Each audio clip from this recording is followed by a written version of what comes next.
আসসালামু আলাইকুম ওরহমতুল্লাহ। আমার দর্শক মণ্ডলী, আমি আপনাদের সম্মুখে মুফতি আলী হাসান উসামার আরও একটি চমৎকার শিক্ষণীয় বক্তব্য নিয়ে উপস্থিত হয়েছি। আপনারা এটি পুরাপুরিভাবে যদি শুনেন তাহলে এখানে অনেক শিক্ষা পাবেন। আর আমার ভিডিও ভালো লাগলে লাইক এবং কমেন্ট করতে ভুলবেন না, আর অন্যের কাছে শেয়ার করে ছড়িয়ে দেবেন যাতে তারাও উপকৃত হয়। এখন আমি সেই বক্তব্যটি তুলে ধরছি, আপনারা শুনুন। কপালে জেলের ভাত যদি লেখা থাকে, আল্লাহর কথা যদি আপনি গোপন করেনও, ধর্ষণ মামলা খেয়ে প্রয়োজনে জেলে যাবেন, কেলেঙ্কারি নিয়ে যাবেন, বিভিন্ন খারাপ মামলা নিয়ে যাবেন, চুরি ডাকাতির মামলা নিয়ে যাবেন, কারণ কপালের লেখারে কেউ খণ্ডন করতে পারে না। তাহলে ভয় করার দরকার কি? আল্লাহই বলে না তাখশাউনান নাস আল্লাহু আহাক্কু আন তাখশা। আরে মানুষকে ভয় পাও তোমরা, ভয় যদি পেতে হয় আল্লাহকে ভয় পাও। আমরাও বলি যদি ভয় পেতে হয় একমাত্র আল্লাহকেই ভয় পাবো। আল্লাহ যখন আমাদের সাথে আছে, পৃথিবীর কোনো ভয় আমাদের নাই, কারণ আমরা বলি আল্লাহু আকবার, আল্লাহু আকবার, আল্লাহু আকবার, আল্লাহ বড়, আল্লাহ বড়, আল্লাহ বড়। দুনিয়াতে যখন এসেছি আমার কানে শুনিয়ে দেওয়া হয়েছে আল্লাহ বড়। ডেইলি প্রতিদিন আজানেও শুনিয়ে দেওয়া হয় আল্লাহ বড়, ইকামতেও বলা হয় আল্লাহ বড়, নামাজেও বলতে থাকি আল্লাহ বড়, নামাজ শেষ করেও বলি আল্লাহ বড়, ঈদগাহে যাওয়ার সময়ও বলি আল্লাহ বড়। এমনকি যেদিন জানাজার খাটিয়ে শুয়ে দেওয়া হবে সেদিনও বলা হবে আল্লাহ বড়। আরে যেই মুখ দিয়ে বলি আল্লাহ বড়, সেই মুখ দিয়ে তো বলতে পারি না আমেরিকা বড়, ইসরায়েল বড়, ভারত বড়, ভারতের দালালরা বড়, এই কথা বলতে পারি না। রাসূলুল্লাহ সাল্লাল্লাহু আলাইহি ওয়াসাল্লাম ওমর রাদিয়াল্লাহু আনহুকে আদেশ করলেন যে হে ওমর, এখন আর চুপ থাকা যাবে না। জমিনের মধ্যে যদি কারো জয়ধ্বনি দিতে হয় একমাত্র আল্লাহর নামেরই জয়ধ্বনি হবে। এই নর্দমার কীট, এই মুশরিক নেতা এত বড় দুঃসাহস দেখাচ্ছে, এখানে আমি নবী উপস্থিত, নবীর সাহাবীরা উপস্থিত, আর এখানে বসে সে আল্লাহকে বাদ দিয়ে একটা তাগুতের নামে জয়ধ্বনি দিচ্ছে। এটা তো মেনে নেওয়া যায় না। আজিবু, হে আমার সাহাবীরা, তোমরা এই মুশরিককে মুখের উপর জবাব দিয়ে দাও। জানের কোনো পরোয়া করেন নাই তখন, কারণ ওরা টের পেয়ে ফেলবে আসলে রাসূল মরেন নাই, রাসূল শহীদ হন নাই, খবরটা গুজব ছিল, যুদ্ধে ওরা বিজয়ী হয়েছে, এখন বাঁচবে না মরবে, সারা দিলে পরিণতি কি হবে, আদৌ গ্রেফতার করে ফেলবে কিনা, কোনো দিকে তাকান নাই। রাসূল বলছেন আজিবু, জবাব দিয়ে দাও, চুপ করে থেকো না। ওমর রাদিয়াল্লাহু আনহু বললেন হে আল্লাহর রাসূল, শিখিয়ে দেন কি জবাব দিব। রাসূল বললেন তুমি বলো আল্লাহু আ'লা ওয়া আজাল। আরে কিসের হুবলের জয়ধ্বনি দিচ্ছিস তুই? যদি সুপার পাওয়ার কেউ থাকে, বড় যদি কেউ থাকে, মহান যদি কেউ থাকে, ক্ষমতার অধিকারী যদি কেউ থাকে, একমাত্র আল্লাহ আছে। চুপ করে থাকে না আবু সুফিয়ান, সঙ্গে সঙ্গে বাতিল কথা দিয়ে জবাব দেওয়ার চেষ্টা করেছে লানাল উজ্জা ওয়ালা উজ্জা লাকুম। হে পরাজিত মুসলমানরা, তোরা আল্লাহর নাম কেন নিচ্ছিস? এই যে যুদ্ধে আমরা বিজয়ী হয়েছি, কেন হয়েছি তোরা জানো না? কারণ আমাদের আছে উজ্জা দেবতা। আমাদের ধর্ম বিশ্বাস অনুসারে সেই উজ্জা দেবতার পূজা যে করে, যুদ্ধের ময়দানে উজ্জা দেবতা তাকে বিজয় দান করে। আমরা হচ্ছে উজ্জা দেবতার পূজারী। লানাল উজ্জা ওয়ালা উজ্জা লাকুম, আমাদের আছে উজ্জা, তোদের মুসলমানদের তো কোনো উজ্জা নাই। রাসূল এবারও বললেন আজিবু, হে সাহাবীরা চুপ থেকো না, আল্লাহর শানে অবমাননা হচ্ছে। আল্লাহর বান্দা দুনিয়াতে জীবিত থাকা অবস্থায় আল্লাহর শানে অবমাননা হবে, আর তারা হিকমতের নামে মুখ বন্ধ করে রাখবে, এটা তো হতে পারে না। তোমরা জবাব দিয়ে দাও। ওমর রাদিয়াল্লাহু আনহু এবার বলে বসলেন হে আল্লাহর রাসূল, কি বলে জবাব দিব? রাসূল শিখিয়ে দিলেন তুমি বলে দাও আল্লাহু মাওলানা ওয়ালা মাওলা লাকুম। আরে আল্লাহ হচ্ছে আমাদের মাওলা, তোদের কোনো মাওলা নাই।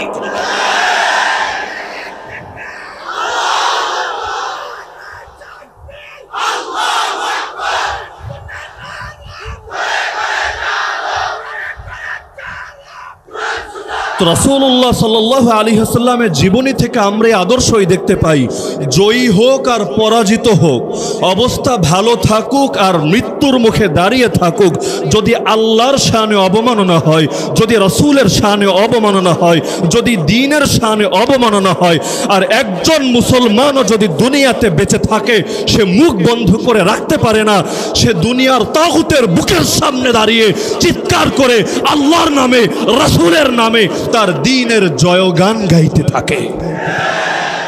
ইনশাআল্লাহ সুম্মা ইনশাআল্লাহ। ওরা ওদের অধ্যত্ব আর দুঃসাহসিকতা যত দেখাবে আমরাও ইনশাআল্লাহ তত বেশি আল্লাহ এবং তার রাসূলের জয়গান গাইব। ওদের মুখ আর কয়টা আছে? ওরা যদি দুইজন মিলে বেয়াদবি প্রদর্শন করে, আমরা 2 কোটি মিলে ওদের জবাব দিব ইনশাআল্লাহ। তো রাসূলুল্লাহ সাল্লাল্লাহু আলাইহি ওয়াসাল্লামের শানে এ সকল অবমাননার ধারা আজকে শুরু হয়নি। শুধু আজকের নর্দমার কীটেরা এই দুঃসাহস দেখায় নাই, অতীতে এরকম বহু কীট এসেছে আর বানের জলে ভেসে চলে গেছে, এখনো আসছে আর যেতে থাকবে আর থাকবে। কারণ যারা আল্লাহর দিকে আঙ্গুল তোলে সেই আঙ্গুল আল্লাহ বাকি রাখেন। যারা রাসূলের দিকে চোখ রাঙায় সেই চোখকে আল্লাহ তাআলা তার কোটরের মধ্যে রাখেন না। যারা নিজেদের পাপী জিহ্বা দিয়ে কোরআন সুন্নাহর শানে অবমাননামূলক কথা বলে, 2 দিন আগে হোক আর 2 দিন পরে ঠিকই আল্লাহ তাআলা সেই জিহ্বাকেই দেহ থেকে আলাদা করে দেন। রাসূলুল্লাহ সাল্লাল্লাহু আলাইহি ওয়াসাল্লামের একটা পুত্র সন্তানও বেঁচে থাকে নাই, তার জীবদ্দশায় সকলের ইন্তেকাল হয়ে গিয়েছে। যখন রাসূলের এক একটা পুত্র সন্তানের ইন্তেকালের খবর আসতো, মক্কার মুশরিকরা বড় খুশি হয়ে যেত। আবু লাহাব বলতো, বুতিরা মুহাম্মদ, মুহাম্মদ নির্বংশ হয়ে গিয়েছে। আস ইবনে ওয়াইল বলতো, দাউ মুহাম্মদ ফাইন্নাহু রাজুলুন আবতার লা আকিবালা ফাইদা হালাকা ইনকাতা যিকরুহু। আরে মুহাম্মদরে নিয়ে তোমরা পেরেশান কেন? রাখো মুহাম্মাদের কথা, মুহাম্মদ তো নির্বংশ, ওর কোনো ছেলে সন্তান বেঁচে নাই, ও যদি মরে যায় ওর আলোচনা দুনিয়া থেকে হারিয়ে যাবে। ওকে নিয়ে এত পেরেশান হওয়ার, এত বিচলিত হওয়ার কোনো কারণ নাই, কারণ ও মরার পরে ওকে স্মরণ রাখার মতো দুনিয়াতে আর কেউ নাই। তাদের এই সকল আপত্তির জবাবে, এই সকল কুধারণার জবাবেই আমার আল্লাহ কোরআন মাজিদের সূরা কাউসার অবতীর্ণ করে জানিয়ে দিয়েছেন, ইন্না শানিআকা হুয়াল আবতার। হে নবী, আপনি নির্বংশ হবেন না, আপনি লেজকাটা হবেন না, আপনি দুনিয়া থেকে চলে যাওয়ার পর আপনার স্মরণ হারিয়ে যাবে না। কেন? রাফা'না আলাকা যিকরাক, আমি আল্লাহ আপনার আলোচনাকে সমুন্নত করে দিয়েছি। যেখানে আমার আলোচনা হবে সেখানে হে নবী তোমারও আলোচনা হবে। কালেমা যদি কেউ আমার নামে পড়তে চায়, আমার নামের পরে তোমার নামেও কালেমা পড়া লাগবে। একটা বাচ্চা যদি দুনিয়াতে আসে, তার ডান কানে আর বাম কানে সব কথার আগে প্রথমেই আমার নামের সঙ্গে তোমার নাম শুনিয়ে দেওয়া হবে। কেউ যদি নামাজও আদায় করতে চায়, নামাজে বসেও সে যখন আমার প্রশংসা করবে, এর সঙ্গে সঙ্গেই তোমার নামেও দুরূদ পাঠ করতে হবে। হে নবী, এমনকি যদি কেউ মারাও যায়, তাকে সামনে রেখে যদি জানাজাও আদায় করা হয়, সেই সময়ও আমার নামে প্রশংসা করার পর তোমার নামটাও স্মরণ করা হবে। আমি তোমার নামকে আমার সঙ্গে কিভাবে জুড়ে দিয়েছি দেখো। আল্লাহ তাআলা বড় আজীব কুদরত দেখিয়েছেন। লা ইলাহা ইল্লাল্লাহ মুহাম্মাদুর রাসূলুল্লাহ, এই যে আমাদের কালেমা, কালেমার মধ্যে এক আজীব জিনিস লক্ষ্য করা যায়। লা ইলাহা ইল্লাল্লাহ লিখতেও 12টা অক্ষর লাগে, মুহাম্মাদুর রাসূলুল্লাহ লিখতেও 12টা অক্ষর লাগে। লা ইলাহা ইল্লাল্লাহ লিখতেও কোনো নোক্তা লাগে না, কারণ নোক্তা হলো দুর্বলতার আলামত। যেমন এটা কি বা নাকি তা নাকি থা, এটা নোক্তা দিয়ে বোঝাতে হয়। নিচে একটা নোক্তা দিলে বোঝা যায় বা, উপরে 2টা দিলে বোঝা যায় তা, 3টা দিলে বোঝা যায় থা। আমার আল্লাহ লা ইলাহা ইল্লাল্লাহ মুহাম্মাদুর রাসূলুল্লাহ উভয় অংশ কোনো নোক্তার অবশিষ্টতা রাখেন নাই, কারণ আল্লাহকে, রাসূলকে পরিচয় দেওয়ার জন্য কোনো মাধ্যম লাগবে না, কোনো সাহায্যকারী লাগবে না, কোনো নোক্তাও লাগবে না। আর আজীব বিষয়, আল্লাহ লিখতেও 4টা অক্ষর লাগে, মুহাম্মদ লিখতেও 4টা অক্ষর লাগে, রাসূলের আরেক নাম আহমদ লিখতেও 4টা অক্ষর লাগে। আরো আজীব বিষয়, কোরআনের মধ্যে আল্লাহ তাআলা অন্যান্য নবীদেরকে নাম ধরে ডেকেছেন। আমরা বিভিন্ন আয়াতে দেখতে পাই আল্লাহ তাআলা আদম আলাইহিস সালামকে বলছেন, ইয়া আদম উসকুন আনতা ওয়া যাওজুকাল জান্নাহ, নাম ধরে ডাকছেন হে আদম। আল্লাহ তাআলা নূহ আলাইহিস সালামকে বলছেন, ইয়া নূহ ইন্নাহু লাইসা মিন আহলিক, ইয়া নূহ ইহবিত বিসালামিন মিন্না ওয়া বারাকাতিন আলাইক। ইব্রাহিম আলাইহিস সালামকে নাম ধরে ডাকছেন, ইয়া ইব্রাহিম কদ সাদ্দাকতার রুইয়া। ইয়াহইয়া আলাইহিস সালামকেও নাম ধরে ডাকছেন, ইয়া ইয়াহইয়া ইন্না নুবাশশিরুকা বিগুলামিন ইসমুহু ইয়াহইয়া। জাকারিয়া আলাইহিস সালামকে, ইয়াহইয়া আলাইহিস সালামকে আল্লাহ নাম ধরে ডাকছেন, ইয়া ইয়াহইয়া খুযিল কিতাবা বিকুওয়া। ঈসা আলাইহিস সালামকেও নাম ধরে ডাকছেন, ইয়া ঈসা ইবনে মারইয়াম উযকুর নি'মাতি আলাইকা ওয়া আলা ওয়ালিদাতিক। মুসা আলাইহিস সালামকেও নাম ধরে ডাকছেন। তো যেই নবীর আলোচনায় দেখতে পাই আল্লাহ তাআলা তাদেরকে নাম ধরে স্মরণ করেন। নাম ধরার মধ্যে অসম্মানের কিছু নাই, অমর্যাদার কিছু নাই। মহব্বতের মানুষকেও মানুষ নাম ধরে ডাকে, আল্লাহ তাআলা তাদেরকে নাম ধরে ডেকেছেন। কিন্তু যেখানে আমার নবীর আলোচনা দেখতে পাই আমার আল্লাহ একটাবার তার নামটা ধরেও তাকে ডাকেন, তার পদবি ধরে, তার গুণ ধরে তাকে ডেকেছেন। কোথাও বলেছেন, ইয়া আইয়ুহান নবী হে নবী, জাহিদুল কুফার ওয়াল মুনাফিকিন, জিহাদ চালিয়ে যান কাফেরদের বিরুদ্ধে আর মুনাফিকদের বিরুদ্ধে। কোথাও বলছেন ইয়া আইয়ুহাল মুজাম্মিল, কোথাও বলছেন ইয়া আইয়ুহাল মুদ্দাসির। একটা আয়াত কেউ দেখাতে পারবেন না কোথাও আমার আল্লাহ বলছেন ইয়া মুহাম্মদ। তা আমার আল্লাহ নিজেই যার ব্যাপারে বলছেন আমি তোমার আলোচনাকে সমুন্নত করে দিয়েছি, পৃথিবীর কেউ তাকে দাম দিতে চাক আর না চাক, আমার আল্লাহ যাকে দাম দেন তার দাম কেউ কমাতে পারে না। আল্লাহর দেওয়া দাম নিয়ে যদি কেউ টানা হেচড়া করে তারই লেজ কাটা যায়, সেই ধ্বংস হয়, কিন্তু যাকে নিয়ে টানা হেচড়া করে তার কোনো ক্ষতি হয় না। আমার আল্লাহ তার নবীর জন্য এমন একটা নামও রেখে দিয়েছেন যেই নাম তার পূর্বে কারো জন্য রাখা হয় নাই, মুহাম্মদ এবং আহমদ, যেই নামের সুসংবাদ পূর্ববর্তী নবীরাও রেখে গিয়েছেন। আর এমন একটা নাম মুহাম্মদ অর্থই প্রশংসিত। কেউ যদি আমার নবীর শানে বেয়াদবিও করতে চায়, বেয়াদবি করতে গিয়ে যদি তার নামটাই খালি বলে যে মুহাম্মদ এমন মুহাম্মদ তেমন, তার প্রথম বাক্যই শেষ বাক্যকে মিথ্যা বলে দাবি করে। কারণ মুহাম্মদ মানেই প্রশংসিত, যিনি আসমানে প্রশংসিত, যিনি জমিনে প্রশংসিত, যিনি আরশে প্রশংসিত, যিনি কুরসিতে প্রশংসিত, যিনি জান্নাতে প্রশংসিত, যিনি ফেরেশতাদের নিকট প্রশংসিত, যিনি জিন জাতির নিকট প্রশংসিত, যিনি গোটা জমিনের সব কিছুর কাছে প্রশংসিত। তো প্রথম বাক্য বলবে, শব্দ বলবে মুহাম্মদ, এরপর গিয়ে যদি খারাপ কিছুও বলতে চায় তার বাক্যই প্রমাণ করে তুই একটা মিথ্যক, তুই দাজ্জাল। কারণ নিজেই মেনে নিচ্ছিস মুহাম্মদ তিনি প্রশংসিত। তো প্রশংসিত বলার পর আবার বদনাম করলে বোঝা যায় আসলে তোর মধ্যেই সমস্যা আছে। কারণ বাদুর দিনের আলো দেখে না, এটা সূর্যের দোষ না, সূর্যের মধ্যে কোনো কমতি নাই, ওর চোখের মধ্যে কমতি। আরে পাথরের যদি কোনো পাহাড় থাকে, সেই পাহাড়ে গিয়ে কেউ যদি নিজের কপাল দিয়ে একের পর এক আঘাত করতে থাকে, উদ্দেশ্য হলো পাহাড়কে ভেঙে চূর্ণ বিচূর্ণ করে ফেলবো, গোটা জমিনে সবাই বলবে পাহাড়ের কিচ্ছু হবে না, ওর কপাল ফেটেই চৌচির হবে। তো আমার রসুলকে আল্লাহ তাআলা এমন এক মর্যাদায় পৌঁছিয়েছেন, তাকে নিয়ে বেয়াদবি যদি কেউ করতেও চায় তার কথাই বলে তুই একটা মিথ্যাবাদী, গোটা পৃথিবীও বলে তুই একটা মিথ্যাবাদী। দেখেন না, মুসলমান প্রতিবাদ জানায় তো জানায়, অনেক বিধর্মী নেতারাও প্রতিবাদ জানিয়েছে। ওরাই যদি দুনিয়ার 100 জন মানুষের জীবনী নিয়ে বই লেখে, শ্রেষ্ঠ 100 মনীষী, এর মধ্যে 1 নম্বরেই চলে আসে মুহাম্মাদুর রাসূলুল্লাহ সাল্লাল্লাহু আলাইহি ওয়াসাল্লামের জীবনী। যেই হাদিস আমি খুতবার মধ্যে পাঠ করেছি, আমার রাসূল বলছেন লাইসা শাইউন বাইনাস সামাই ওয়াল আরদ ইল্লা ইয়ালাম আন্নী রাসূলুল্লাহ। আসমান আর জমিনের মধ্যে এমন একটা জিনিসও নাই যে জিনিসটা জানে না আমি আল্লাহর রাসূল। ইল্লা আসিয়াল জিন্নি ওয়াল ইনস, একমাত্র কিছু কপাল পোড়া জিন আর মানুষ, কিছু নাফরমান নেমক হারাম কিছু জিন আর মানুষ থাকতে পারে যারা হয়তো জানে না বা মানে না আমি আল্লাহর রাসূল।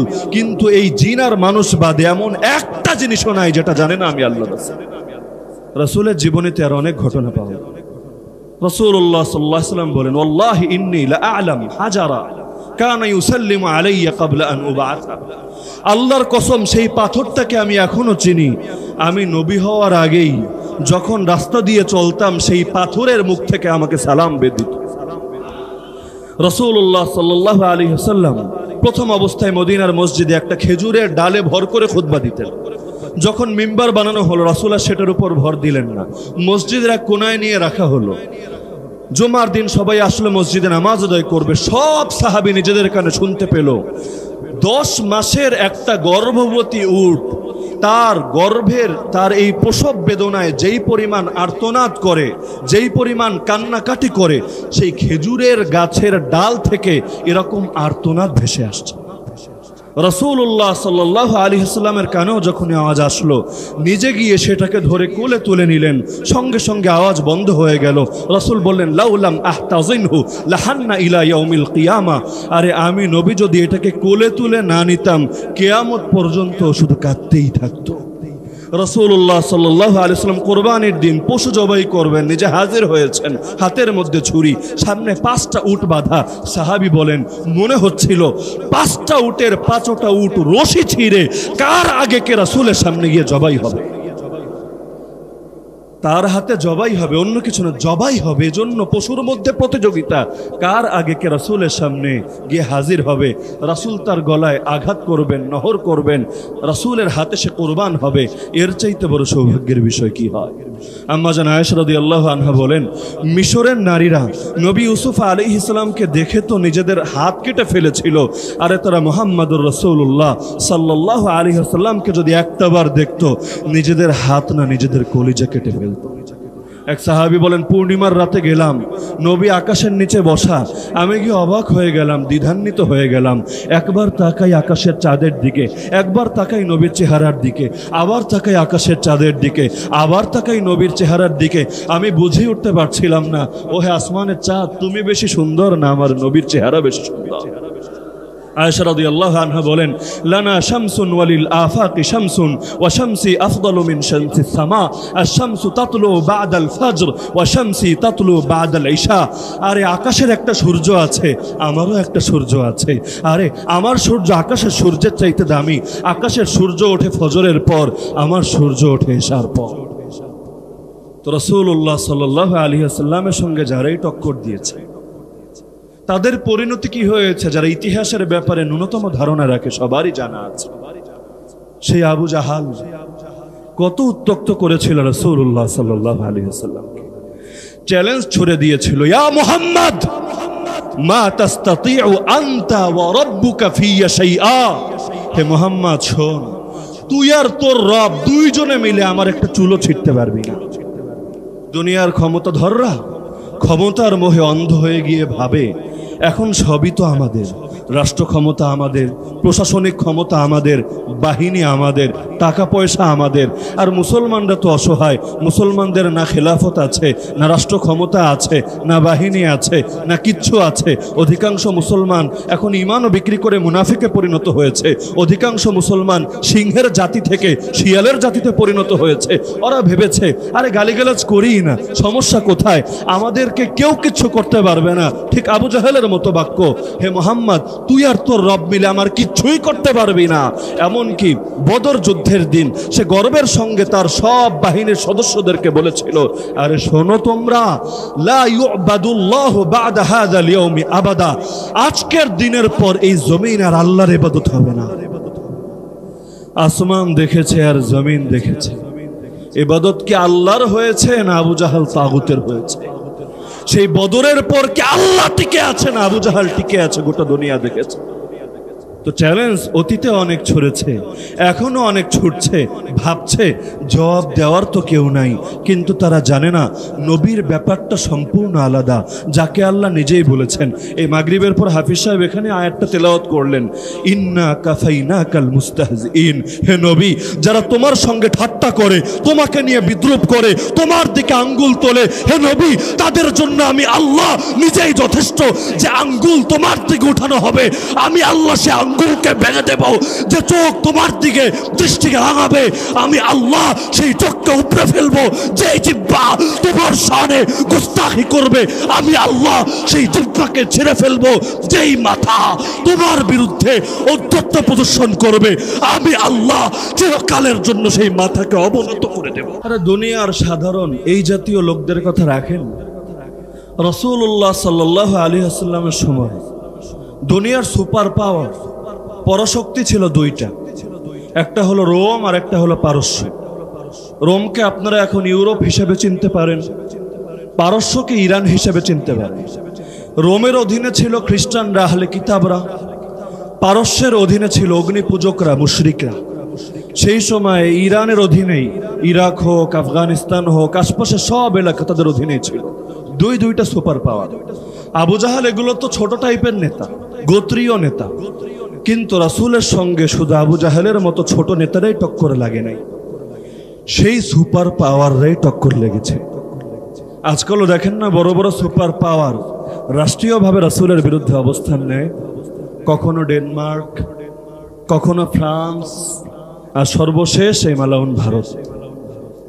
কিন্তু ওরা জানে না, যেদিন ওরা রাসূলের শানে বেয়াদবি করার দুঃসাহস দেখিয়েছে, সেদিনই ওদের কপালে ধ্বংসের ফয়সালা লেখা হয়ে গিয়েছে। কারণ জমিনের মধ্যে বড় তো একজনই, আকবর কয়জন? আকবর কয়জন? তিনি কে? যিনি দিতে পারেন তিনি নিতেও পারেন। তো যেদিন এই দুনিয়ার ছোট ছোট জালেমরা আল্লাহর ব্যাপারে অন্ধ হয়ে গিয়ে নবীর শানে রাষ্ট্রীয়ভাবে গোস্তাখি প্রদর্শন করেছে, সেদিনই কপালে ধ্বংসের ফয়সালা লেখা হয়ে গিয়েছে। কি করেছিল সেই জামানার সুপার পাওয়াররা?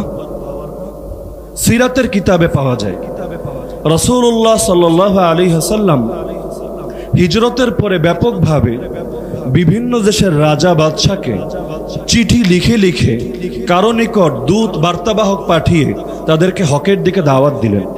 কারণ তিনি নবী, তার প্রতি আদেশ হলো বাল্লিগ মা উনজিলা ইলাইকা মির রাব্বিক, তোমার উপর তোমার রবের পক্ষ থেকে যা কিছু নাজিল করা হয় সব তুমি প্রচার করো, কোনোটা গোপন করবা না। তুমি দেখবা না এটা প্রচার করতে গেলে কি আবু জাহালের স্বার্থে আঘাত লাগে কিনা, তুমি দেখবা না এটা প্রচার করতে গেলে আবু লাহাবের বাহিনীরা তোমাকে তিনটা বছর জেলখানায় কারারুদ্ধ করে ফেলে রাখে কিনা, তুমি দেখবা না কোন বিধান প্রচার করলে তোমার ঘরবাড়ি থেকে উচ্ছেদ করা হয়, মক্কা থেকেই বের হয়ে যেতে বাধ্য করা হয়, তুমি দেখবা না কোন বিধান প্রচার করলে আল্লাহর ঘরে ইবাদত করার অনুমতি বন্ধ হয়ে যায়। তুমি প্রচার করতে থাকবা, কখনো ওরা বদরে চলে আসবে তোমাকে হত্যা করার জন্য, তুমি প্রচার করতে থাকবা, কখনো তোমার ঘর ঘেরাও করে ফেলবে, খালি সকালটা হোক মোহাম্মদ বের হোক ধরে জবাই করে ফেলবো, তারপর প্রচার করতে থাকবা, কোনো দ্বিধা করবা না, কোনো ভয় করবা না। কারণ আল্লাহু ইয়াসিমুকা মিনান নাস, যিনি তোমাকে প্রচারের আদেশ করছেন তিনি গ্যারান্টি দিচ্ছেন তিনি তোমাকে মানুষের হাত থেকে হেফাজত করেন। মুসলমানের আকীদা এটাই, উপকার করেন যিনি, ক্ষতির ফয়সালাও করেন তিনি। দুনিয়ার কারো টেবিল থেকে আমাদের বিরুদ্ধে লাঞ্ছনার ফয়সালা আসে না, ইজ্জত দেন যিনি, লাঞ্ছিত করেন তিনি। যেদিনে আয়াত নাজিল হয়েছিল রাসূল পাহারাদার উঠিয়ে দিয়েছিলেন, রাসূল বলেছিলেন আমার আর গার্ড লাগবে না, সিকিউরিটি ফোর্স লাগবে না, কারণ আল্লাহ বলেছেন নবী বার্তা প্রচার করতে থাকো, হক বাতিল মিলায় ফেলবা না, হক গোপন করবা না, তোমার নিরাপত্তা দেওয়ার দায়িত্ব আমার, মানুষের হাত থেকে তোমাকে বাঁচানোর দায়িত্ব আমার। কারণ গোটা দুনিয়াও যদি এক হয়ে যায় তোমার কোনো ক্ষতি করবে আমি আল্লাহ যদি না চাই, পৃথিবীর কেউ তোমার একটা চুলও ছিঁড়তে পারবে। তো রাসূল এ কারণে বিভিন্ন বড় বড় রাজা বাদশার নিকটও চিঠি লিখতে থাকলেন। চিঠি লিখলেন পারস্যের বাদশা কিসরার উদ্দেশ্যে।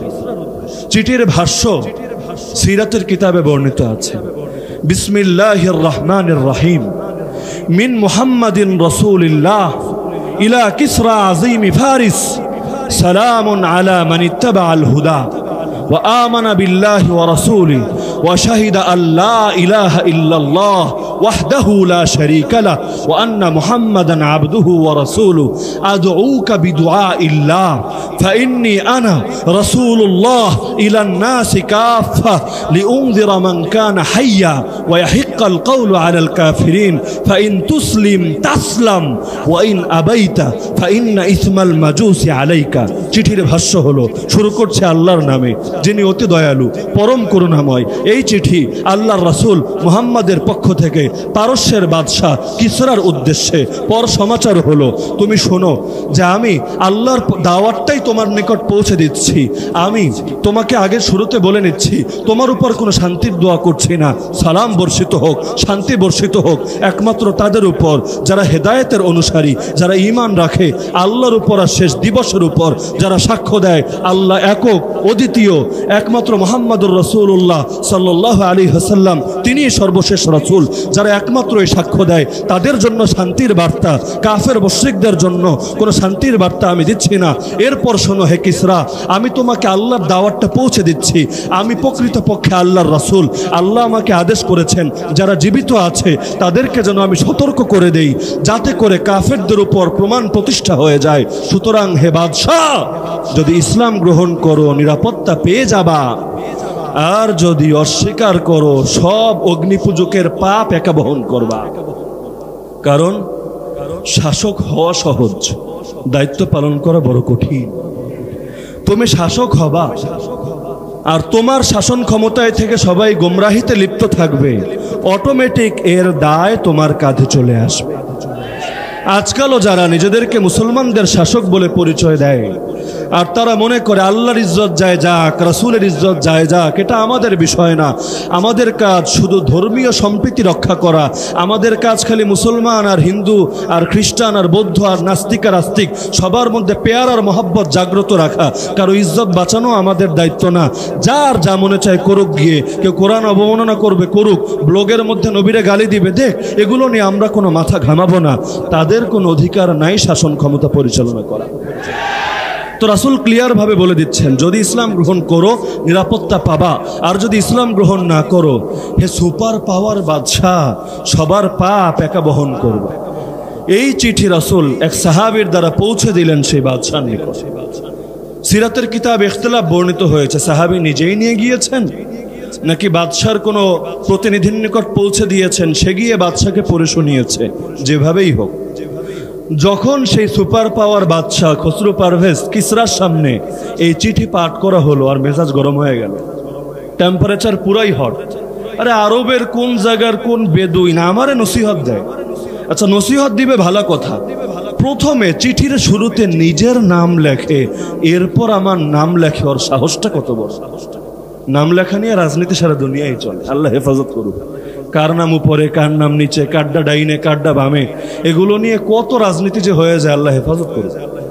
তো সে বলল, এই গোলাম ও হচ্ছে আমার গোলাম, আমার অধীনস্থ দাস। কারণ আমি হচ্ছে খসরু পারভেজ, দুনিয়ার বাদশাহ। এখনো যেমন আমেরিকা মনে করে গোটা দুনিয়ার বাদশাহ তো আমি, যারে মনে চায় মারমু, যারে মনে চায় ধর্ষণ করমু, যেখান থেকে মনে চায় মসজিদ উঠাইয়া দিব, মাদ্রাসা বিরান করে দিব, কারণ আমি তো দুনিয়ার বাদশাহ। কিন্তু ওরা জানে না ওদের উপরও আরেকজন আছে। এসে বলে না হুজুর এইটা বলবেন না, ওইটা বলবেন না, কথা আজকে এই অ্যাঙ্গেলে বলবেন। কেন? উপরের আদেশ আছে। আমাদের দোষ নেই, আমরা তো আপনাদের মহব্বত করি, আপনাদের জন্য জান ফেদা, কিন্তু উপরের আদেশ আছে, এজন্য করা যাবে না। কি করবো হুজুর কোন? তো আমরা চাকরি করি, গত এক বছরে এই কথা যে কত হাজারবার শুনছি আল্লাহ ভালো জানে। যা করার ঠিকই করবে, করার পর হুজুর বদদোয়া দিয়েন না, হুজুর কিছু মনে করেন না, আমরা তো চাকরি করি, কি করব বলেন, সব দোষ ওদের। এরপর এমন এমন ভাষায় গালি দেয়, এগুলো আমি বলতে পারবো না। কিন্তু ওরা ভুলে যায় চাকরি শুধু ওরা করে না, আমরাও করি। আমরা শুধু চাকরি না, আমরা গোলামি করি। আরে ওরা চাকরি করে কার? মানুষ হয়ে মানুষের। আমরা গোলামি করি কার? রব্বুল আলামিন আল্লাহ। ওদের উপর চাকর হিসাবে যদি মনিবের আদেশ থাকে, তোমাকে এটা বলা বন্ধ করতে হবে, আমাদের উপর আমাদের রবের আদেশ যার চলে গেল বলতে হবে। সুতরাং চাকরির চাইতে গোলামের গুরুত্ব বেশি। ওদের মনিবের হাতে না জান্নাত আছে না জাহান্নাম আছে, না পুলসিরাত পার করিয়ে দিতে পারবে, না মিজান নেকের পাল্লা ভারী করে দিতে পারবে, না কবরে আলোকিত করে দিতে পারবে। কিন্তু আমাদের রবের হাতে সব আছে। সেই রবের কথা বলতে গিয়ে, সেই রবের গুণগান গাইতে গিয়ে, সেই নবীর আনুগত্য করতে গিয়ে যদি হাসি মুখে জীবনও দেওয়া লাগে, ক্ষতি কোথায়? কিয়ামতের দিন সে আল্লাহ তো ভুলবে না, সেই নবী তো বেওয়াফাই করবে না। ওদের নেতারা ঠিকই করবে। কোরআনের আয়াত অস্বীকার করলে ঈমানই থাকবে না। আল্লাহ বলেছেন, ইদ তাবাররা আল্লাযীনা তুবিউ মিনাল্লাযীনা তাবাউ ওয়া রাআউল আযাব। সেদিন অনুসৃতরা, নেতারা, যারা অফিসার আছে, তারা সকল সম্পর্ক ছিন্ন করে বসবে তাদের অধীনস্থ কর্মীদের সাথে, তাদের চাকর বাকরের সাথে। সকলে এখন সামনে আযাব দেখতে পাবে। তখন কর্মীরা উত্তেজিত হয়ে যাবে, এই নেতার বাচ্চা নেতা, তোর জন্য আমি হুজুরদের বিরুদ্ধে কথা বললাম, তোর জন্য আমি হুজুরদের ক্ষতি করলাম, তোর জন্য নবীর শানে গুস্তাখি করলাম, তোর জন্য আল্লাহর দ্বীনের বিরুদ্ধে এত কিছু করলাম। আজকে তুই আমারে চেনস না, বলস না আমারে তুই দেখোই না জীবনে। তাহলে শোন, এখন তোর প্রতি আমার কোনো আর দায় দায়িত্ব নাই, কোনো অভিযোগ আপত্তিও নাই। আল্লাহরে বলবে, আল্লাহ একটা চান্স দাও, একবার ওরেও দুনিয়ায় ফিরিয়ে দাও, আমারেও দুনিয়ায় ফিরিয়ে দাও, তারপর ওরে বুঝিয়ে দিব যে আমি কি জিনিস। আমি এত কষ্ট করে ওর সবকিছু ঠিক রাখলাম, ওর গদি ঠিক রাখলাম, আজকে আমারে চেনে না। আল্লাহ একটা চান্স দাও। কোরআনের শব্দ লাও আন্নালানা কাররা, কাররা মানে মাররা, একবার। আল্লাহ একটা বার দুনিয়ায় ফিরিয়ে দাও। ফানা তাবাররা মিনহুম কামা তাবাররাউ মিন্না। সম্পর্ক কেমনে ছিন্ন করা লাগে কড়াই গন্ডায় বুঝায় দিবে, কিন্তু ফিরিয়ে দিবে আল্লাহ। তো এখন কিসরার টেম্পারেচার হট হয়ে গেল, এই মোল্লা মুন্সির দল থেকে বেদুইনের বাচ্চা বেদুইন আমার গোলাম হয়ে নিজের নাম লেখে আগে, আমার নাম লেখে পরে, আমার নসিহত দেয়, ওর ধর্ম গ্রহণ করা লাগবে, নাইলে আমি নিরাপত্তা পাবো না, সবার পাপ আমার কাঁধে বর্তাবে। এত বড় সাহস! আজকালও বলে না এই টাইপের কথা? হুজুররা এত বড় গলায় কথা বলে, আরে এত সাহস পায় কই, এত শক্তি পায় কই? হুজুরগো পিছনে কেডায় আছে? কোন দেশের ইন্টেলিজেন্স এজেন্সি কি পিছনেটা আছে কিনা? পাকিস্তানের আইএসআই, তুরস্কের এরদোগান, আফগানিস্তানের পাহাড়ি মোল্লারা কেউ কি হুজুরদের পেছনে টেহাটোহা দেয় কিনা? ওই দেখেন না গণকমিশন এখন যে তালিকা দিয়েছিল হুজুরদের নাম ধরে, 116 জন স্পেশাল বক্তা আর 35 জন আরো বিশেষ দাগি বক্তা, যাদের মধ্যে আমাদেরকেও ভুলতে পারেনি। তো তালিকা দিয়ে দিয়েছে, এখন তালিকার তদন্ত শুরু হয়েছে। কেন? যে এদের পেছনে টাকা দেয় কে, টেহা আসে কোত্থেকে, কোন শক্তিতে শক্তিমান হয়ে হুজুররা বড় গলায় কথা বলে? বড় মুশকিল। আমরা একটু আওয়াজ উঁচু করলেও ভয় পাওয়া যায়, যদি ভালো কথাও বলি একটু জোর আওয়াজে, তাতে এসে বলে হুজুর কথা বলেন, সমস্যা নেই, একটু আস্তে আস্তে বলেন। এভাবে বললে ভয় লাগে। তাকবীর দিলে হুজুর সব দেন ঠিক আছে, তাকবীরটা না দিলে হয় না, তাকবীর দিলে কেমন যেন উগ্রবাদের গন্ধ পাওয়া যায়। গন্ধ তো পাবেই, শয়তানের দোসররা আল্লাহর নামে গন্ধ পাবে না তো কোথায় পাবে? ওমর রাদিয়াল্লাহু আনহুর কথা শোনেন নাই? এক রাস্তা দিয়ে চললে আরে শয়তান ওই রাস্তা ছেড়েও ভাগত। রাসূল বলেন নুসিরতু বির-রুবি মাসিরাতা শাহরিন, 1 মাস দূরের পথেও যদি আমি থাকি, আমার দুশমন 1 মাস দূরের পথে বসে আমার ভয়ে থরথর করে কাঁপে। আরে ভুলে গেলে চলবে না, আমরা যেমন হই না কেন, কিন্তু আমাদের পূর্বসূরিতে এমন জাতি ছিল যাদের নাম শুনলেও দুনিয়ার সুপার পাওয়াররা থরথর করে কেঁপে উঠত। তো এখন সে আদেশ পাঠিয়ে দিল তার প্রতিনিধি, ইয়ামানের গভর্নর, যার নাম ছিল বাদান, বাংলা বাজান না, বাদান, সেই বাদানের নিকট তুমি 2টা লোক পাঠায়া এই বেদুইন জঙ্গি মোল্লারে আমার নিকট উপস্থিত করো, ওর কত বড় সাহস আমি দেখে নেব। এবার সে 2টা লোকরে পাঠালো, একটার নাম কাহরামান আর একটার নাম খুরখুরা, বড় অদ্ভুত নাম। 2টারে পাঠালো মুহাম্মদুর রাসূলুল্লাহ সাল্লাল্লাহু আলাইহি ওয়াসাল্লামের নিকটে। যাওয়ার পথে ওরা খুঁজতে খুঁজতে যাচ্ছে, জীবনে তো যায় নাই, গুগল ম্যাপও নাই যে লোকেশন দিয়ে জায়গা মতো গিয়ে পৌঁছে যাবে। যাওয়ার পথে এখন তয়েফে গিয়ে খোঁজে নিল, এরকম একটা ব্যক্তি আছে নাকি নাম মোহাম্মদ, নিজেকে নবী দাবি করে আর রাজা বাদশারও দাওয়াত দেওয়া শুরু করেছে, ওই লোকটারে চিনো? তয়েফবাসী তো মহা খুশি, আরে তোমরা কারা? আমরা হচ্ছি ইরানের বাদশাহ, পারস্যের বাদশাহ, কিসরার প্রতিনিধি। আরে তাই নাকি? তাহলে তো কাম হয়ে গেছে। এখন মোল্লার পেছনে সুপার পাওয়ার লেগে গেছে, মোল্লা যায় কই, মোল্লার জিন্দগি শেষ। এই যুগেও ছোটখাটো বাতিলরা খুশি হয়ে যায় না, বড় বাতিল লেগে গেছে হুজুরের পেছনে, অমুক দেশ লেগেছে, তমুক দেশ লেগেছে, এবার আর যায় কই হুজুর, তোমার সব ভূত এখন মাথা থেকে বের হয়ে যাবে, এরকম একটা অবস্থা। তয়েববাসী খুব খুশি, খবর পাঠিয়ে দিয়েছে কুরাইশের নিকট, জানো তোমরা কি হয়েছে? কুফি তুমুর রাজুল, এই লোকরা নিয়ে আর ভাবতে হবে না, কাম তো হয়ে গেছে। ওরা গিয়ে ঘুরতে ঘুরতে উপস্থিত রাসূলুল্লাহ সাল্লাল্লাহু আলাইহি ওয়াসাল্লামের নিকটে গিয়ে এবার বলল, আমাদেরকে বাদান পাঠিয়েছে, বার্তা এসেছে খসরু পারভেজের পক্ষ থেকে, তুমি বেয়াদব, আমাদের সঙ্গে আত্মসমর্পণ করে সারেন্ডার করে হাজির হয়ে যাও বাদানের নিকট। আমরা অনুরোধ করব তাকে, তিনি যেন বাদশার নিকট লিখে পাঠান, বাদশা যাতে তোমারে ক্ষমা করে দেয়, বেশি কিছু না বলে, আর সামনে থেকে যাতে এরকম তুমি না করো, ভালো হয়ে যাও, অর্থাৎ শর্ত দিয়া তোমারে ছাইরা দিমো, আসো সারেন্ডার করো আমাদের কাছে। কে বলছে? বাদানের সেই 2 প্রতিনিধি, একটার নাম খুরখুরা, একটার নাম কাহরামান। এদের চেহারাও ছিল বড় অদ্ভুত, মোচ ছিল বিশাল বড় বড়, জল্লাদদের দেখেন নাই মোচ থাকে কত বড়, দাড়ি থাকে ক্লিন শেভ, ওদের চেহারা ছিল এরকম। সিরাতের কিতাবে পাওয়া যায় রাসূল বারবার চেহারা ফিরিয়ে নিচ্ছিলেন ওদের থেকে, শেষে বলেই বসলেন, এই তোদেরকে এরকম অদ্ভুত কিমাকার চেহারা বানানোর আদেশ দিল কে? ওরা বলল, আমাদের রব দিয়েছে। আচ্ছা, এই রবটা আবার কেডা?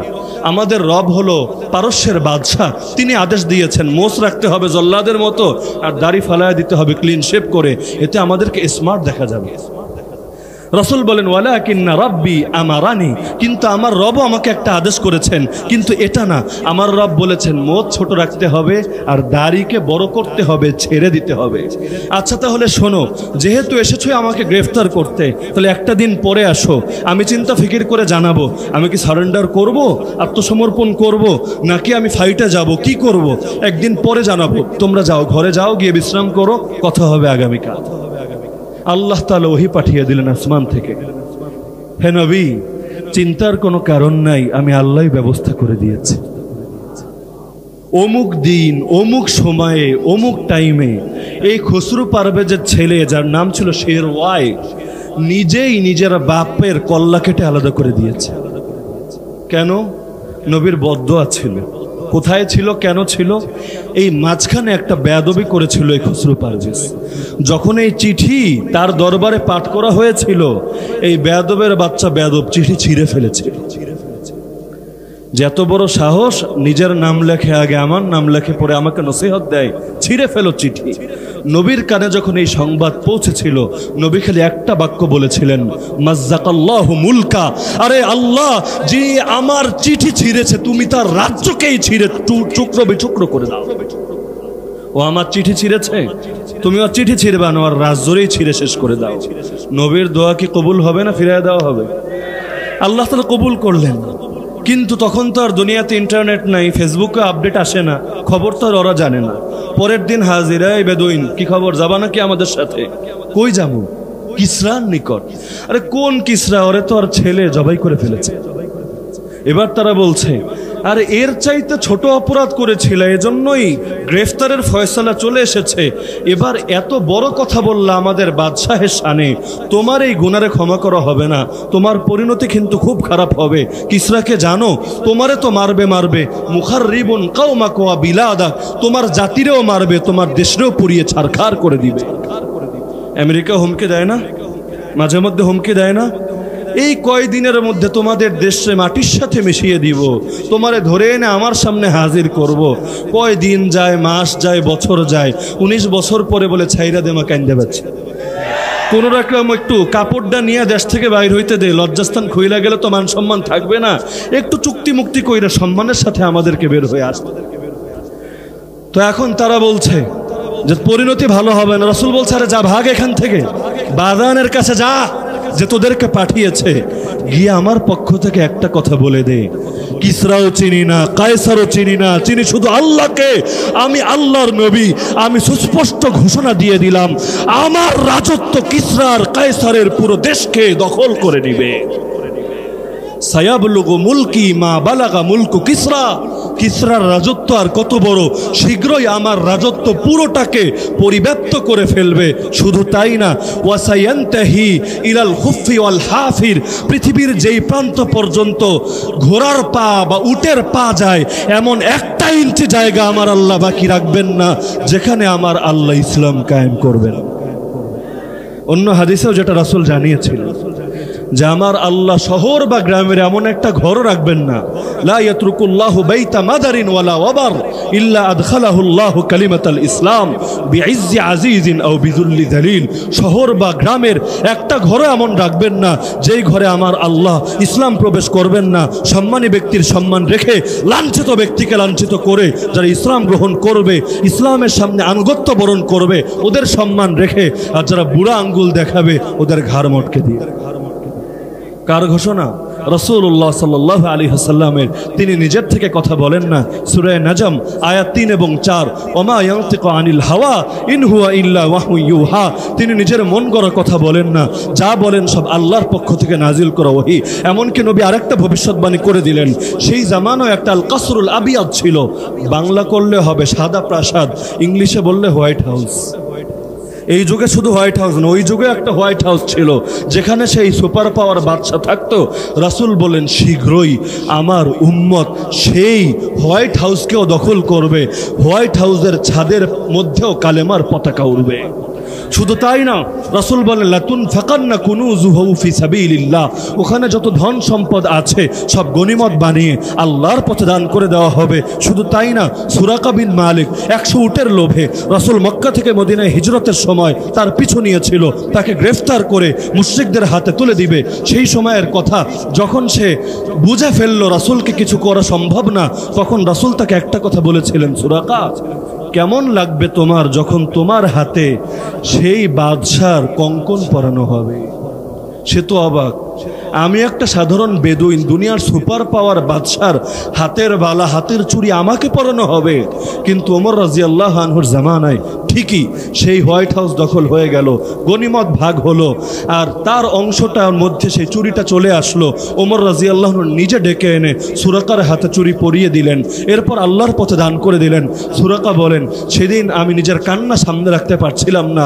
দুনিয়ার মুনাফিকরা অবাক হয়েছিল, তারা বলছিল, আরে পেটে খাবার নাই, পরনের কাপড় নাই, আরে নবী নিজেই দুইটা পাথর বেঁধে রেখেছে পেটের মধ্যে, এই করুণ অবস্থা, আর বসে বসে রোমার পারস্য বিজয়ের স্বপ্ন দেখে। কিন্তু আমার আল্লাহ দেখিয়ে দিয়েছেন, নিশ্চয়ই আল্লাহর ওয়াদা সত্য, বাতিলের ওয়াদা মিথ্যা। তো এখন খবর দিয়ে পাঠিয়ে দিলেন বাদানের নিকট। দুইজন চলে আসলো, এসে বলল, সে তো এরকম কথা বলছে। বাদান বলল, এই সাবধান, দুনিয়ার কোন রাজাবাদ সেই টাইপের কথা বলে আমি জীবনে শুনি নাই, মনে হচ্ছে লোকটা আল্লাহর নবী। আপাতত চুপ থাকো, কিচ্ছু বইল না, দেখি ওর কথা সত্য না মিথ্যা। যদি সত্য হয় তাহলে নিঃসন্দেহে সে নবী, আমরা ঈমান আনব। আর যদি মিথ্যা হয় তাহলে আমরা কত কঠোর জাতি ওরা দেখে ফেলবে। কিছুক্ষণের মধ্যে সেই মজলিসেই চিঠি চলে আসলো শেরওয়ায়ের পক্ষ থেকে, আমি নিজের হাতে আমার বাবাকে জবাই করেছি। সুতরাং হে বাদান, তুমি এবং তোমার অনুগত সবাই আমার আনুগত্য মেনে নাও, তোমাদের কিচ্ছু বলবো না। এই চিঠি পড়া মাত্রই কয়েক লক্ষ লোক সেখানে আশহাদু আল্লাহ ইলাহা ইল্লাল্লাহ ওয়া আশহাদু আন্না মুহাম্মাদান আবদুহু ওয়া রাসূলুহু বলে ইসলাম গ্রহণ করে নিল। কিন্তু রাসূলের দোয়া তো আরো বড় ছিল। রাসূল বলেছিলেন, আল্লাহ তুমি ওর রাজ্যকেই ছিঁড়ে টুকরা টুকরা করে দাও। রাজ্য তো টুকরা টুকরা হয় নাই, খালি এক তাগুত বিদায় হয়েছে। কিচ্ছা এখানেই শেষ না। শেরওয়ায় ক্ষমতার গদিতে বসলো, বসার পর এবার সব রুমে চক্কর লাগাতে লাগলো, বাপের স্পেশাল জিনিস কি কি আছে। বাপের আগেই একবার ভয় হয়েছিল, না জানি কে কখন গুপ্ত হত্যা করে ফেলে। নিজের গোপন রুমের মধ্যে একটা শিশির মধ্যে সে বিষ রেখেছিল, গায়ের মধ্যে নাম লাগিয়ে দিয়েছিল যৌন বর্ধক ওষুধ, মানে এটা খেলে যৌন ক্ষমতা বেড়ে যাবে। দেখেন না দেশের সব দেয়ালে দেয়ালে খালি কলিকাতা হারবাল আর কি কি হারবাল এইসব পোস্টার দিয়ে ভরে রেখেছে, কারণ এগুলার দিকে মানুষের ইন্টারেস্ট মনে হয় একটু বেশি। এখন ছেলে ঘুরতে ঘুরতে গিয়ে হাজির সেই রুমে। এখন সে ভেবেছে, ওরে আমার বাপ তাইলে এই জিনিস খায়া এত দাসীবাদী নিয়ে মাস্তি করতো, এইটারে তো হাতছাড়া করা যায় না। সঙ্গে সঙ্গে খুলে খেয়ে ফেললো। সেটা বিষ ছিল না ওষুধ ছিল? সঙ্গে সঙ্গে সেখানেই সে মরে গেল। এবার একটা পুত্র সন্তান এমন ছিল না যাকে ক্ষমতায় বসানোর মতো উপযুক্ত আছে, কেউ নাই। পুত্র একাই ছিল, সে শেষ, মরে গেছে।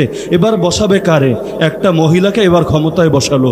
রাসূলের কানে সংবাদ আসলো, সহিহ বুখারীর হাদিস, রাসূল বলে দিলেন, লা ইউফলিহা কওমুন ওয়াল্লাহু আমরাহুম ইমরাআতান, সেই জাতি কোনোদিনও, মানে কিয়ামত পর্যন্ত কোনোদিনও সফল হবে না যারা এক মহিলারা নিজেদের নেতা বানিয়ে নিয়েছে।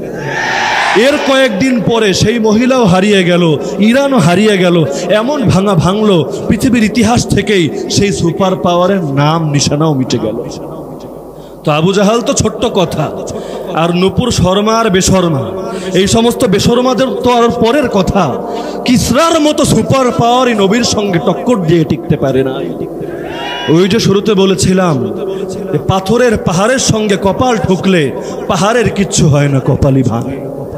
আল্লাহর নবী হলে এমন এক শক্তিশালী ব্যক্তিত্ব, তার সঙ্গে যারাই টক্কর লাগে নবীর কিচ্ছু করতে পারে না, ওরাই হালাক হয়ে যায়।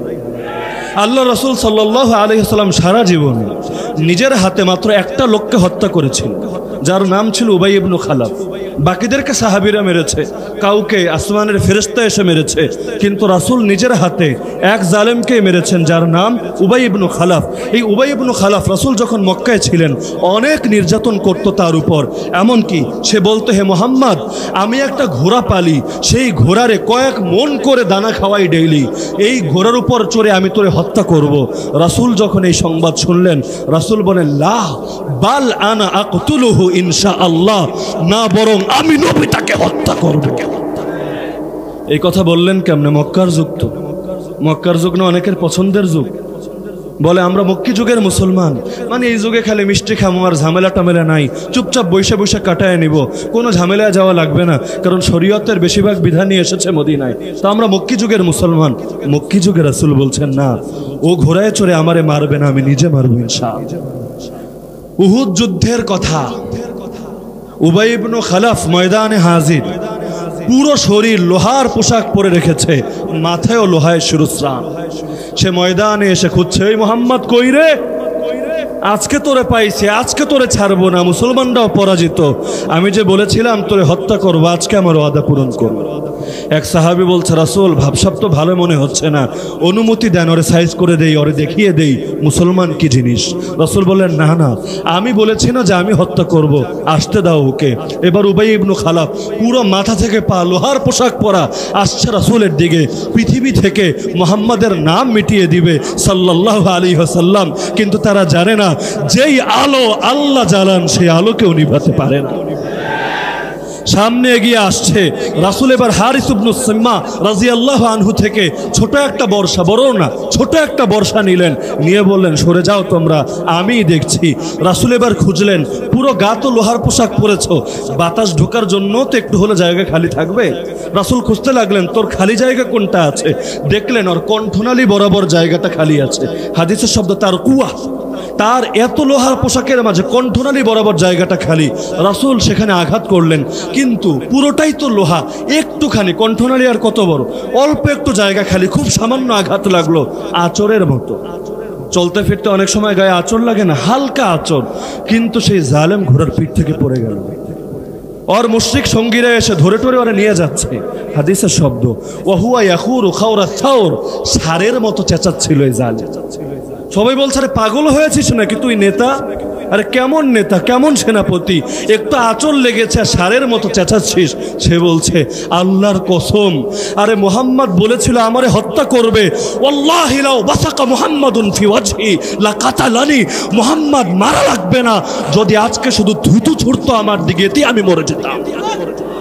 শুধু তাই না, তোমরা সাক্ষী থাকো, আমি আল্লাহর নামে কসম করে বলছি, আমার এত বেশি যন্ত্রণা হচ্ছে, দুল মাজাজ নামর এলাকার সব মানুষের মধ্যে যদি এই যন্ত্রণা ভাগ করে দেওয়া হয়, ওরা সবাই মরে যাবে, এত বেশি যন্ত্রণা আমার হচ্ছে।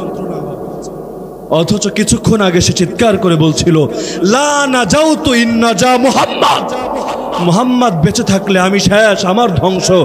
আমি নিজের উপরে ফয়সালা করে নিলাম, হয়তো মুহাম্মদ বাঁচবে অথবা আমি বাঁচবো। আল্লাহ দেখিয়ে দিয়েছেন, আল্লাহ যারে বাঁচান সেই বাঁচান। সবাই জানেন, উহুদের যুদ্ধের দিন রাসূলুল্লাহ সাল্লাল্লাহু আলাইহি ওয়াসাল্লাম আহত হয়েছিলেন, তার দাঁত মোবারক শহীদ হয়েছিল, মাথার হেলমেট ভেঙে তার চেহারাও ক্ষতবিক্ষত হয়েছিল, মাথায় আঘাত পেয়েছিলেন। তার উপরে আঘাত করেছিল এক মালাউন, যার নাম ছিল আব্দুল্লাহ ইবনে কামিয়া। নাম বড় সুন্দর, আব্দুল্লাহ, আল্লাহর বান্দা, বাপের নাম কামিয়া। সে আব্দুল্লাহ ইবনে কামিয়া যখন রাসূলের উপর আঘাত করে, তখন সে বলেছিল, খুদহা ওয়া আনা ইবনে কামিয়া, হে মুহাম্মদ মজা কেমন লাগে, মজা বুঝানে, আমারে চেনোস আমি কে? আমি হচ্ছে কামিয়ার পুত্র। রাসূল জাস্ট একটা বাক্য বলেছিলেন, আকমা আকাল্লাহ, ওর বাপের নাম থেকেই শব্দ বের করে, আকমা আকাল্লাহ, তুই আমারে লাঞ্ছিত করবি, আমারে চ্যালেঞ্জ দিচ্ছিস, আল্লাহর কাছে দোয়া করে দিলাম, আল্লাহ তোরে লাঞ্ছিত করে দিল। এবার সে সামনে এগিয়ে আসলো তরবারি নিয়ে। সেই সময় সাহাবী মুসাব ইবনে উমাইর রাদিয়াল্লাহু আনহু ঠেকালেন। ঘটনাক্রমে মুসাব রাদিয়াল্লাহু আনহুর চেহারা আর রাসূলের চেহারা অনেকটা একরকম ছিল। সে মুসাব রাদিয়াল্লাহু আনহুকে শহীদ করে দিল, আর মনে মনে তো বেজায় খুশি, আজকে নবীকে শেষ করে দিয়েছে, সবার মধ্যে ফিরে গেল। কিন্তু রাসূল তো দোয়া করে দিয়েছেন। এবার ফেরার পর সে যখন শুনল না নবী বেঁচে আছে, মনে একটু খারাপ হলো, দোয়ার কথা ভুলে গেল। সে গেল ছাগল চড়াতে, রাসূলের দোয়া তো মাথার উপর ঘুরছে। ছাগল চড়াতে গিয়ে দেখে সব ছাগল তো জায়গায় আছে, কয়েকটা পাঠা এগুলো একেবারে পাহাড়ের চূড়ায় উঠে গেছে। এবার সে ভাবলো, আরে ছাগলগুলো এখানে উঠলো কেমনে, জীবনে তো উঠে নাই। এবার অনেক কষ্ট করে পাহাড়ের চড়ে উঠতে লাগলো। ওঠার সময় বারবার হাঁপিয়ে যাচ্ছিল, এত উঁচু পাহাড়। আরবে যারা গিয়েছেন জানেন তো, এগুলো সিলেটের টিলার মতো সাইজের পাহাড়, এত উঁচু পাহাড় উঠাতে হাঁপাচ্ছিল। কিন্তু এই জালেমের মাথায় একবার আসে নাই, এই পাঠার ঘরের পাঠা কেমনে এত উপরে উঠল, মৃত্যু তাকে টেনে নিয়ে যাচ্ছে। সেখানে গিয়ে যখন হাজির হলো, সেই পাঠার লাঠি মারা শুরু করলো, গুতাতে গুতাতে, হাদিসের শব্দ কিতাতান কিতা, ওর শরীরকে ছিন্ন বিচ্ছিন্ন এক একটা টুকরাকে দেহ থেকে আলাদা করে ফেল। আরেক জালেম ছিল উকবা ইবনে আবি মুআইত। মক্কার জামানায় সে প্রথমে রাসূলের সঙ্গে ওঠা বসা করত, কাফের ছিল, ঈমান আনে নাই, কিন্তু রাসূলের সঙ্গে নিয়মিত ওঠা বসা করত, কোনো কষ্ট দিত না। কিন্তু মক্কার লোকেরা গুজব ছড়াতে শুরু করলো যে উকবা ইবনে আবি মুআইত মুরতাদ হয়ে গেছে, বিধর্মী হয়ে গেছে। সবা ওদের শব্দ, বিধর্মী হয়ে গেছে। তার এক দোস্ত ছিল, শাম দেশে থাকতো। সেই দোস্ত একবার আসলো মক্কায়, রাতে এসে বৌরে জেগায়, ওই যে নবী একটা দাবি করছিল মুহাম্মাদের অবস্থা কি? অবস্থা তো অনেক ভালো, অনেক মুরিদান অ্যাড হয়ে গেছে, অনেকে ইসলাম গ্রহণ করেছে। বললো আচ্ছা তাই নাকি, আমার দোস্তের কি অবস্থা? তোমার দোস্তও গেছে, ওইটাও তো মুরতাদ হয়ে গেছে, মুহাম্মাদের পাল্লায় পড়েছে, নাউযুবিল্লাহি মিন যালিক। এবার তার মন খারাপ হয়ে গেল। সকালে আসলো উকবা ইবনে আবি মুআইত, এসে তাকে তাদের ভাষায় সম্ভাষণ জানালো। সালাম তো আর দিবে না, তাদের ভাষায় সম্ভাষণ জানালো। সে চুপ, কোনো জবাব দিচ্ছে না। সে বলল, দোস্ত আমার কি হয়েছে? তুমি আমার জিগরি দোস্ত, প্রাণের বন্ধু, আমার কথার জবাব দিচ্ছ না কেন? আমার সম্ভাষণের কোনো উত্তর দিচ্ছ না কেন? সে বলল, তুই বেটা মুরতাদ, তোর সঙ্গে কোনো সম্পর্ক নাই। তুই আমাদের দল ছেড়ে, আমাদের ধর্ম ছেড়ে তুই মোল্লা মুন্সির দলে গিয়ে ফিরেছিস। আজকাল অনেক সময় হয় না, অনেকে হুজুরদের সঙ্গে ভালো ওঠা বসা, তাকে অবাঞ্ছিত ঘোষণা করা হয়। আজকাল তো ফেসবুকে একটা পোস্ট যদি দেয় কোনো হুজুরের পক্ষে, বড় নেতা হলেও দল থেকেই বহিষ্কার করে দেওয়া হয়। একই পরিণতি। সে উকবা ইবনে আবি মুআইত এখন তার দোস্ত তাকে তিরস্কার করছে। বলল, দোস্ত এভাবে বইল না, কলিজায় লাগে। তাইলে শোন, তোরে প্রমাণ করতে হবে তুই আসলেই মুশরিক। আচ্ছা কেমনে প্রমাণ করব? তুই মুহাম্মাদের সামনে যাবি, গিয়ে ওর মুখে থুথু মারবি। নাউযুবিল্লাহ। শুধু এতেও হবে না, সবচাইতে খারাপ যে গালি জানো সেই গালিটা নবীরে দিবে। এই মুশরিক চিন্তা করে নাই তার পরিণতি কি হবে। চলে গেছে রাসূলের নিকট, রাসূলের সামনে দাঁড়িয়ে রাসূলের মুখে থুথু দিয়েছে। এরপর যত অশালীন এবং কুৎসিত গালি জানতো সব গালি রাসূলকে শুনিয়ে দিয়েছে। রাসূল শুধু একটা বাক্য বলেছেন, ওয়াল্লাহি, আল্লাহর কসম খেয়ে বললাম, ইন ওয়াজাদতুকা খারিজান মিন জিবালি মক্কাহ আদরিব উনুকাকা সাবরা। তুমি আমারে যদি ব্যক্তিগত কারণে কষ্ট দিতে আমি কিচ্ছু বলতাম না, কিন্তু নবীরে কষ্ট দেওয়া মানে ইসলামের উপর আঘাত করা, আল্লাহর উপর আঘাত করা।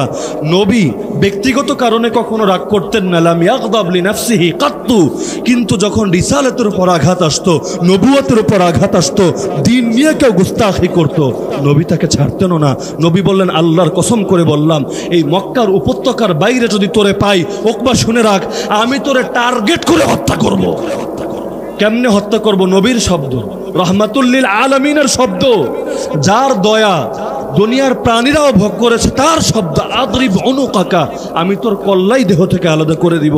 সবরান, সবরান মানে হলো যেটা টার্গেট করে হয়, যুদ্ধের ময়দানে না, আলাদাভাবে, গায়রু খাতা, যেটা ভুলবশত হয় না, সেটাকে আরবিতে বলে সবরা। রাসূল বলছেন, আদরিব উনুকাকা সবরা, আমি টার্গেট করে তোর কল্লাটা দেহ থেকে আলাদা করে দিব। কে বলছেন? আর কে বলছেন? রাসূলুল্লাহ সাল্লাল্লাহু আলাইহি ওয়াসাল্লাম। উহুদ যুদ্ধের দিন সবাই বের হচ্ছে মক্কা থেকে। এবার উকবারে বলছে, বদর যুদ্ধের দিন, উকবারে বলছে, উকবা চলো আমাদের সাথে। বলল, না ভাই তোমরা যাও। কেন? মুহাম্মদ রে কোনোদিন মিথ্যা বলতে শুনি নাই। মুহাম্মদ বলেছে, মক্কার বাইরে আমারে পেলে আমার কল্লাই আলাদা করে দিবে।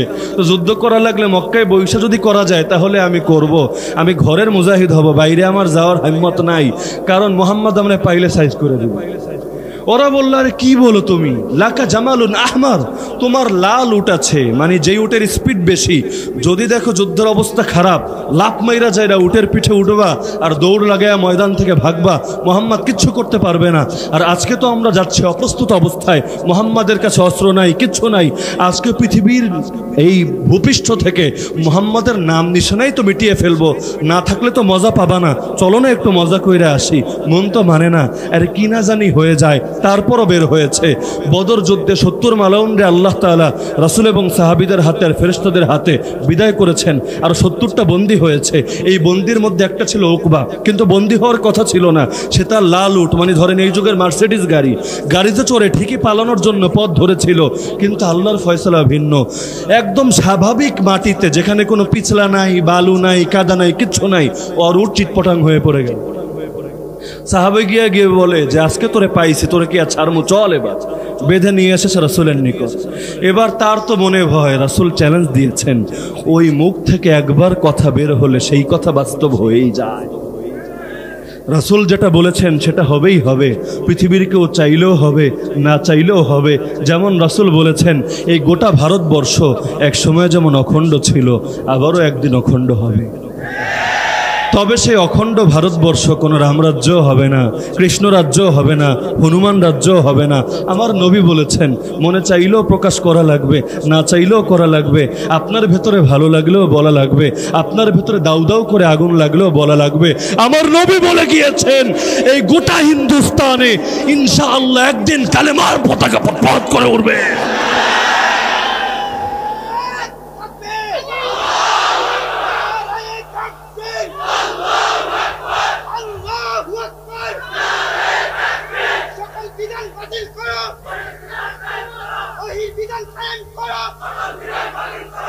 এই লড়াই তো আসলে শুধু কাফের আর মুসলিমের লড়াই না, এটা যারা ভাবে তারা ভুলের মধ্যে আছে। এই লড়াই আমার আল্লাহ এবং তাগুতের লড়াই। একদিকে আছে আল্লাহ, আর একদিকে আছে দুনিয়ার সকল বাতিল অপশক্তি।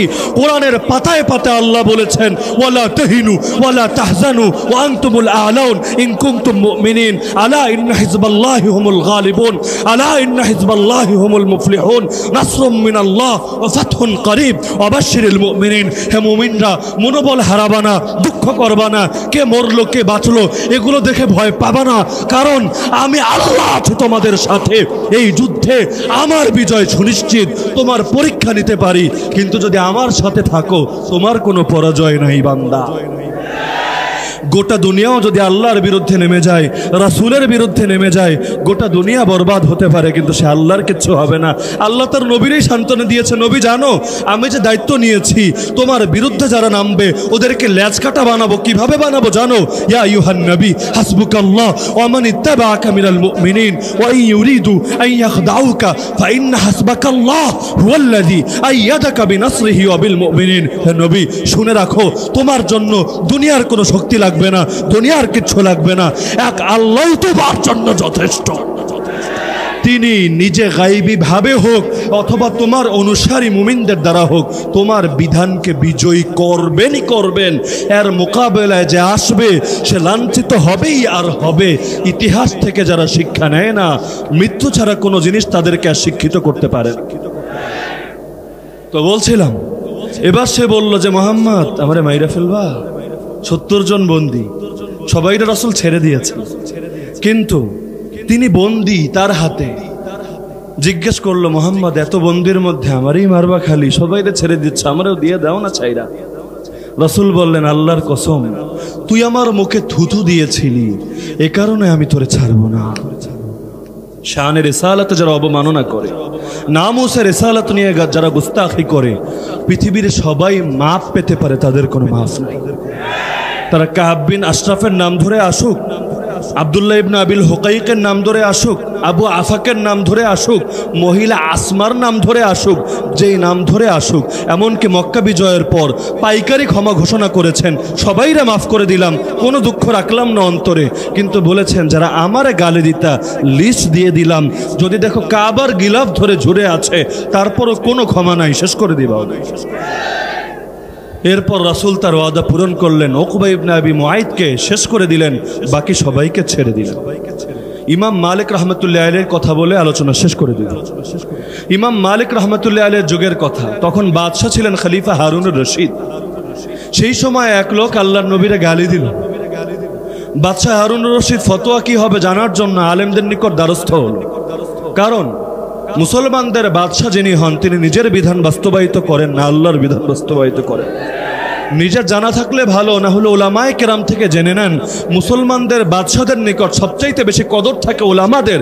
তারা ওলামাদের থেকে ফতোয়া নেন, ওলামাদের পা ধুয়ে দেওয়াকে নিজের জন্য গৌরবের বিষয় মনে করেন। তারা ওলামাদের মারেন না, ওলামাদের ধরেন না, ওলামাদের পিটান না, ওলামাদের রক্তে ঢাকার প্রান্তর রঞ্জিত করেন না। তো খলিফা হারুন রশিদ ফতোয়া জিজ্ঞেস করলো, মাসালা কি? রাসূলরা গালি দিয়েছে, কি হবে?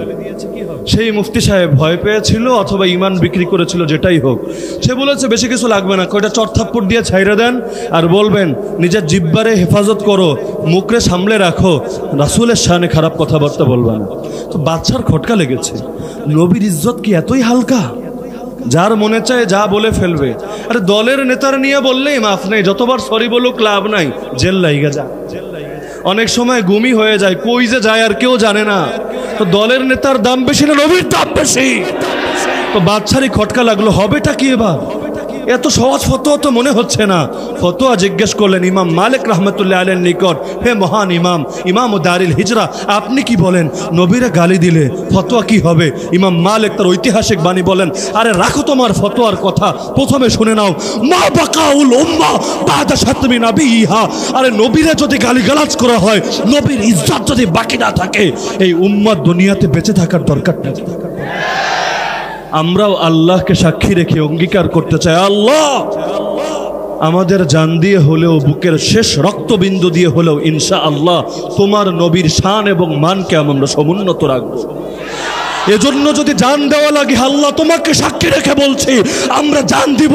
যদি স্ত্রীকে বিধবা বানানো লাগে, আয় আল্লাহ তুমি সাক্ষী থাকো, আমরা হাসি মুখে স্ত্রীকে বিধবা বানাবো। যদি এর কারণে আমাদের সন্তান এতিম হয়, আমাদের মায়ের কোল খালি হয়, আমাদের বাবা চিরশোকে ভাসে, তারপর হাসি মুখে করব। আমাদের মতো লক্ষ মানুষের জীবন গেলেও যাবে, কিন্তু আমাদের রক্তের বিনিময় হলেও আল্লাহর জমিনে আল্লাহর নবীর ইজ্জত সমুন্নত থাকবে।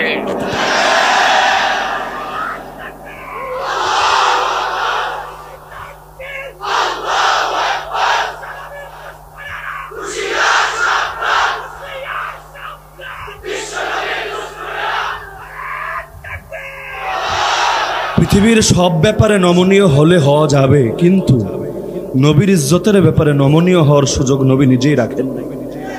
এই ব্যাপারে নমনীয়তা দেখাতে যাবেন না। নবীর সঙ্গে যারা টক্কর লাগবে, ওদের পরিণতি 100% নিশ্চিত, ওরা ধ্বংস হবে। তাহলে মনোবল হারাবেন কেন? কিসের ভয় পাচ্ছেন? মৃত্যুর ভয়? আরে কপালে মরণ যখন লেখা আছে তখনই মরবেন। কপালে জেরের ভাত যদি লেখা থাকে, আল্লাহর কথা যদি আপনি গোপন করেনও, ধর্ষণ মামলা খেয়ে প্রয়োজনে জেলে যাবেন, কেলেঙ্কারি নিয়ে যাবেন, বিভিন্ন খারাপ মামলা নিয়ে যাবেন, চুরি ডাকাতির মামলা নিয়ে যাবেন, কারণ কপালের লেখারে কেউ খণ্ডন করতে পারে না। তাহলে ভয় করার দরকার কি? আল্লাহই বলে না তাখশাউনান নাস আল্লাহু আহাক্কু আন তাখশা। আরে মানুষকে ভয় পাও তোমরা, ভয় যদি পেতে হয় আল্লাহকে ভয় পাও। আমরাও বলি যদি ভয় পেতে হয় একমাত্র আল্লাহকেই ভয় পাবো। আল্লাহ যখন আমাদের সাথে আছে, পৃথিবীর কোনো ভয় আমাদের নাই, কারণ আমরা বলি আল্লাহু আকবার, আল্লাহু আকবার, আল্লাহু আকবার, আল্লাহ বড়, আল্লাহ বড়, আল্লাহ বড়। দুনিয়াতে যখন এসেছি আমার কানে শুনিয়ে দেওয়া হয়েছে আল্লাহ বড়। ডেইলি প্রতিদিন আজানেও শুনিয়ে দেওয়া হয় আল্লাহ বড়, ইকামতেও বলা হয় আল্লাহ বড়, নামাজেও বলতে থাকি আল্লাহ বড়, নামাজ শেষ করেও বলি আল্লাহ বড়, ঈদগাহে যাওয়ার সময়ও বলি আল্লাহ বড়। এমনকি যেদিন জানাজার খাটিয়ে শুয়ে দেওয়া হবে সেদিনও বলা হবে আল্লাহ বড়। আরে যেই মুখ দিয়ে বলি আল্লাহ বড়, সেই মুখ দিয়ে তো বলতে পারি না আমেরিকা বড়, ইসরায়েল বড়, ভারত বড়, ভারতের দালালরা বড়, এই কথা বলতে পারি না।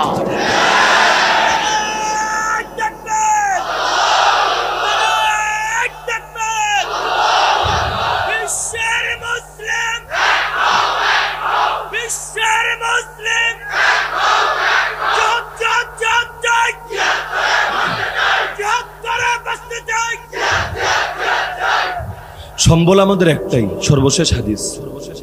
এক সাহাবী এসে রাসূলকে বললেন, হে রাসূল কিয়ামত কবে? রাসূল বলল, রাখো, প্রস্তুতি কি নিছো কিয়ামতের লাগে, আগে এটা বলো। সাহাবী বলে দিলেন, রাসূল শোনেন, মা আদাতু লাহা কাসীরা সিয়ামিন ওয়ালা সালাতিন ওয়ালা সাদাকা। কিয়ামতের জন্য বেশি নামাজও জমাতে পারি নাই, বেশি রোজাও না, বেশি দান সদকাও না। একটা জিনিস শুধু আমার আছে, এটা নিয়ে আমি কিয়ামতের দিন ভালো আশা করি। সেটা কি?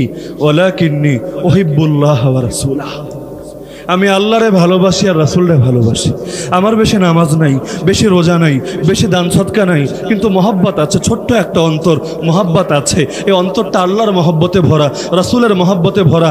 আশা রাখি আমি যারে ভালোবাসি তিনিও আমাকে ভালোবাসবেন। আমি তাকে ভুলি না, প্রয়োজনে তার পথে জীবনও দিতে যদি প্রয়োজন হয় দিয়ে দেই, তারে আমি ভুলি না। বাচ্চারে ভোলা লাগলে ভুলি, বউরে ভোলা লাগলে ভুলি, তারে ভুলি না।